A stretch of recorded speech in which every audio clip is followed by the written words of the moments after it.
Rajasthan eligibility examination for teachers अर्थात रीट के लिए प्रवेश पत्र तो जारी हो ही चुके हैं और सभी अभ्यर्थियों ने अपने प्रवेश पत्र देख लिए हैं। सबको पता है कि उनका एग्जाम किस सेंटर पर और कहां है।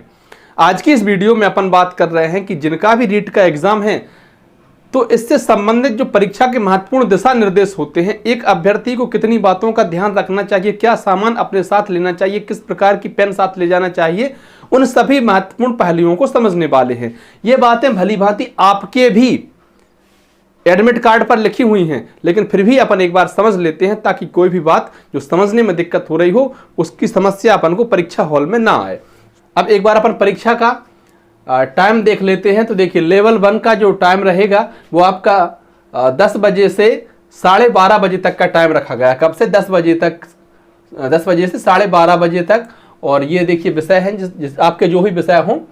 और लेवल 2 का जो एग्जाम होगा वो उसी दिन उसी सेंटर पर 3 बजे से 5:30 बजे तक शाम को होगा।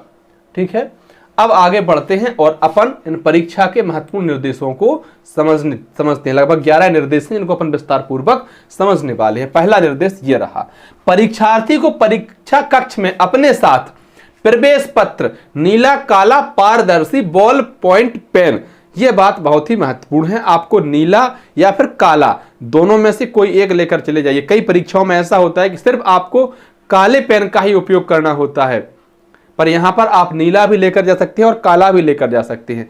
अगर हाल ही में किसी अभ्यर्थी ने एसएससी या रेलवे की कोई परीक्षा दी हो तो वहां पर ऐसा नियम है कि वो अपनी पेन खुद देते हैं, पर यहां आप उनके भरोसे न चले जाना, यहां आपको अपनी पेन साथ लेकर जानी पड़ेगी।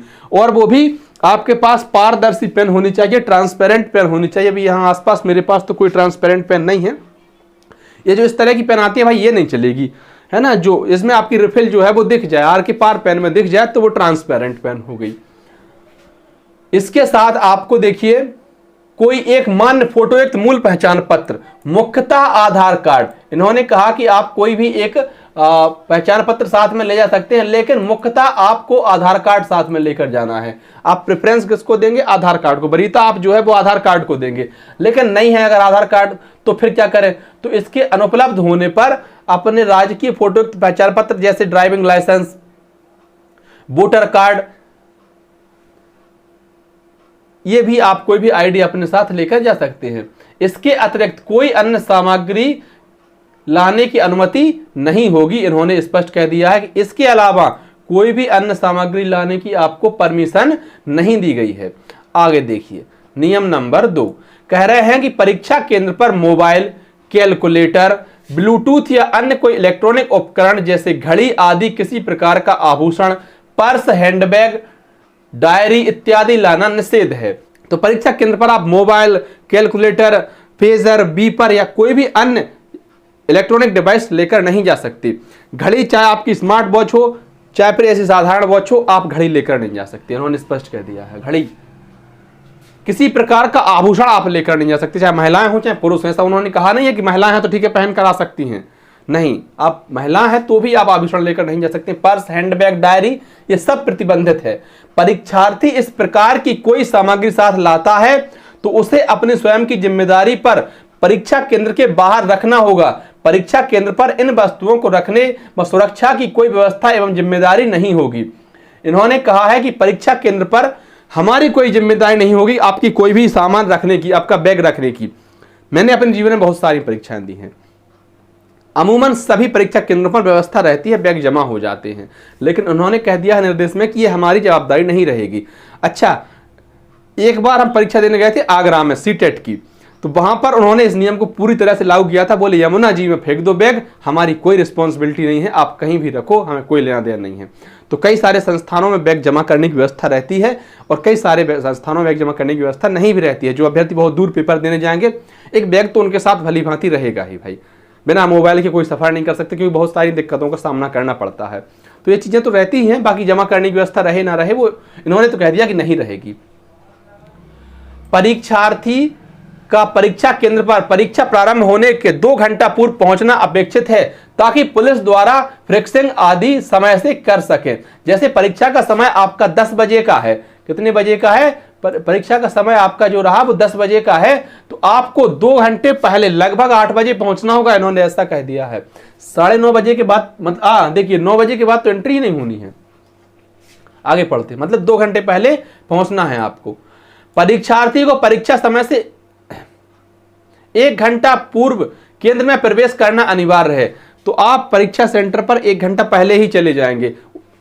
परीक्षार्थी को प्रातः पारी में प्रातः 9 बजे तथा अपराह्न पारी में अपराह्न 2 बजे के पश्चात परीक्षा केंद्र में प्रवेशाज्ञा नहीं दी जाएगी। तो उन्होंने कहा है कि 10 बजे परीक्षा आपकी शुरू होनी है, 1 घंटे पहले, अर्थात 9 बजे आपको परीक्षा कक्ष में एंट्री नहीं दी जाएगी। 9 बजे के बाद, 9 बजे के पहले ही आपको पहुंचना पड़ेगा। परीक्षार्थी को किसी भी परिस्थिति में परीक्षा समाप्ति से पूर्व परीक्षा कक्ष छोड़ने की अनुमति नहीं दी जाएगी। तो भले ही आपकी कितनी भी इमरजेंसी बनी रहे, आपको परीक्षा कक्ष छोड़ने की अनुमति नहीं दी जाएगी। इस बात का आप भली भांति ध्यान रखें। इमरजेंसी क्या होती है भाई यार, नित्य नियमित क्रियाएं तो आप करके जाएं भैया।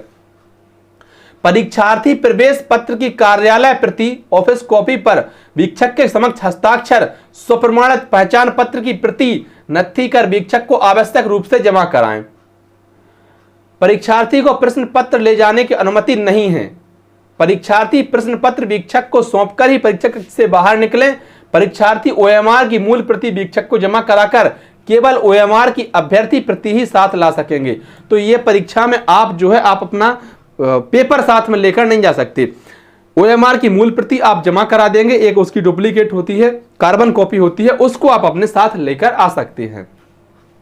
परीक्षार्थी को shirt, T shirt, kurta, kurti, बिना जेब वाली गर्म जर्सी, स्वेटर जिसमें बड़े बटन नहीं लगे हों आदि एवं पैरों में पतले सोल की चप्पल, सैंडल पहनना अनुमत होगा। वेशभूषा में किसी भी प्रकार के मेटल से बने चेन, बटन आदि का उपयोग अनुमत नहीं होगा। अरे यार, तो चेन पेंट में लगी हो फिर क्या करेंगे, वो तो लगी ही रहती है, लोवर पहन के जाना पड़ेगा क्या? इन्होंने कहा है कि आप शर्ट, टी शर्ट मतलब साधारण कपड़ों में जा सकते हैं। और पहले एक नियम था, जब मैंने परीक्षा दी थी 2021 में, तो उस समय था कि आपको हाफ पहनकर ही नहीं जाना है, आप फुल पहनकर नहीं जा सकते, चाहे लड़के हो चाहे लड़कियां हो। अब जो फुल पहनकर पहुंच गए, इस नियम को फॉलो नहीं किया, तो उनके साथ क्या हुआ भाई, या तो शर्ट उतार के परीक्षा दो या फिर यहां से काटने दो। अब इसके लिए आप स्वयं तैयार हैं। परीक्षार्थी को अनुचित साधन का उपयोग करते पाए जाने पर विधि के प्रावधानों के तहत कार्रवाई की जाएगी। प्रश्न पत्र हल करने के उपरांत अभ्यर्थी अनिवार्य रूप से ओएमआर आंसर शीट जांच लें कि समस्त प्रश्नों के लिए एक विकल्प गोला भर दिया गया है। इसके लिए ही निर्धारित समय से 10 मिनट का अतिरिक्त समय दिया गया है। नियमानुसार आवश्यकता वाले विशेष योग्यजन को इस परीक्षा में 50 मिनट का अतिरिक्त समय देय होगा। ऐसे अभ्यर्थी जिनको अपने एक सहयोगी की आवश्यकता पड़ती है पेपर सॉल्व करने के लिए, तो ऐसे अभ्यर्थियों के लिए 50 मिनट का अतिरिक्त समय ये देंगे। ऋतुलेखक हेतु परीक्षार्थी को 2 दिवस पूर्व केंद्राधीक्षक से संपर्क करना होगा। तो आपको 2 दिन पहले ही उस परीक्षा सेंटर के प्रभारी से संपर्क करना होगा। यह महत्वपूर्ण निर्देश रहे। रीट परीक्षा में शामिल होने वाले अभ्यर्थी इस पर ध्यान दें। वीडियो आपको अच्छी लगी हो तो लाइक कर दें, जानकारी पसंद आई हो तो अन्य साथियों तक साझा कर दें। अगर आप चैनल पर नए हो तो चैनल को सब्सक्राइब कर दें। धन्यवाद।